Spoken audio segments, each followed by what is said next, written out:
Tani and I'm here to talk to you about students applying for financial aid and whether they should be drug tested for eligibility or not. Here's an outline of what I'll be talking about today.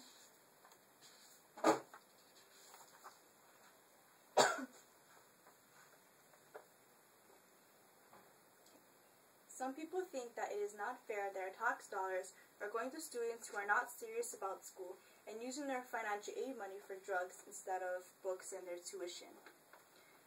Some students may think that this is unfair.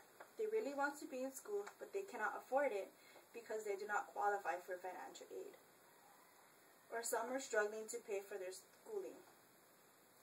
Imagine how many students would get financial aid if drug testing was part of the eligibility. And the community would be much happier that their tax dollars are going to a good use. Hawaii Community College's tuition has risen to $97 per credit if you are a resident of Hawaii, and $290 if you are a non-resident.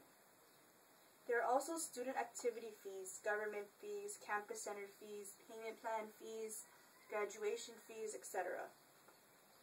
On average, a student's tuition for residents will cost about $1,200 per semester. And this is not including the cost of books, which can range from $100 to $300. Most students will go to school for at least 4 semesters. How will students pay for all of this when they do not get financial aid? They will be in debt by the time they graduate. Drug testing should be part of the eligibility process for financial aid because students who do not qualify for financial aid are usually the ones that are most serious about school. If they did not care about going to school, they wouldn't waste their money on it. More students will get financial aid because there are quite a few students who are using their financial aid money to buy other things, including drugs. They are not using it for their proposed purpose, which is school. It is said that there is not enough financial aid money to be given out because they have limited funds.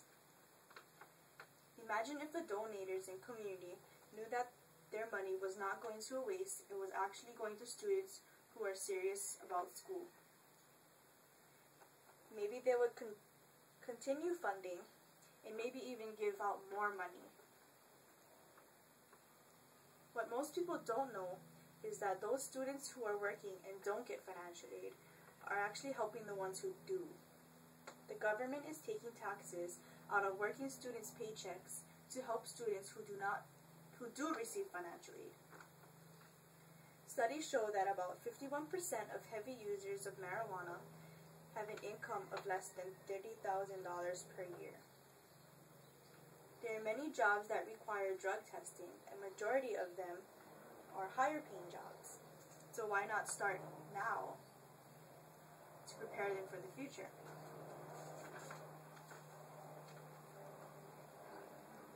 It would be good to drug test students to make sure the financial aid money is going to a good use and its proper use.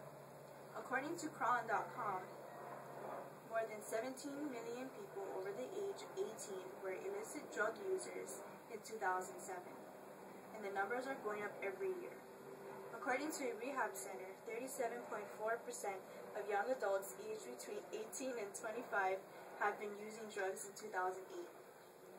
And this is the age where most people are in college or deciding to go to college.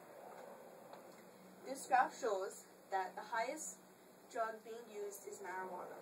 That's the orange, which is 56.6%. This graph shows that the gray, which is less than $20,000 per year. As you can see, they are the top users of drug and alcohol. This is for the past month and this is for the past year. As you can see, they're the top for every category. If we all come together, inform the public, and make a petition, maybe we can require students to get drug tested to be eligible for financial aid. The government should be providing drug awareness programs in higher education levels, not just elementary. Because in elementary, they don't really understand what drugs are. And in higher education levels they do. That's when they start their drugs, in like 8th grade, 9th grade, and even higher. Well, that concludes my speech about whether students applying for financial aid should be drug tested for eligibility. Thank you for your time.